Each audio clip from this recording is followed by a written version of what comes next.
Today I want to talk about Adam's fall and our fall. I'm going to read to you from Romans chapter 5, verse 12, which reads, "Therefore, just as through one man sin entered the world, and death through sin, and thus death spread to all men because all sinned." Among many people today, a literal belief in Adam and Eve is unfashionable. Yet, if we are to agree with the Apostle Paul, we should believe in a literal Adam, just as Paul describes in Romans chapter 5.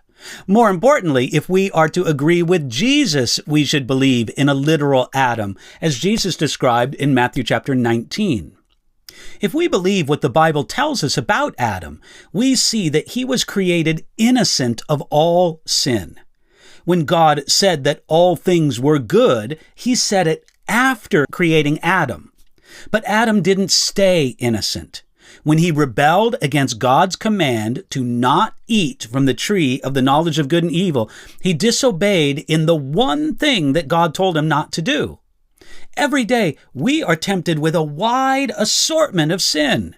But Adam could only sin in one way, and he found that one way.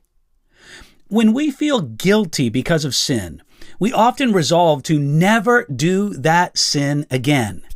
The idea is, I've done something bad, but I can make a new start of things and do better.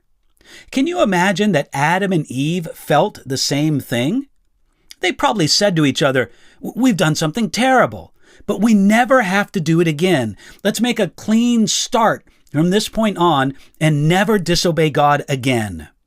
Obviously, if they ever did make such a promise, they failed. And so do we. Unfortunately, man's history from the time of Adam's sin is a downhill slope. Things have gone from bad to worse. We find ways to advance in technology and cultural sophistication, but all that progress seems to make better and more sophisticated ways to sin.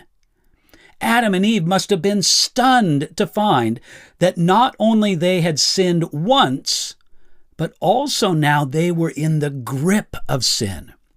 And since we're all born sons of Adam or daughters of Eve, we are caught in the same grip. Humanity has accomplished many great things. We've put men on the moon, and we've destroyed whole cities with nuclear weapons. That's a terrible thing, not a great thing. But no matter how much we accomplish, whether for good or for evil, no matter how much progress we make, we just can't stop sinning. When Adam and Eve fell, they unleashed the second most powerful force that is ever present in the universe, the sin and the rebellion of man. The only thing more powerful than the sin of man is the love of God. Romans chapter 5, verse 20 tells us that where sin abounds, grace abounds much more.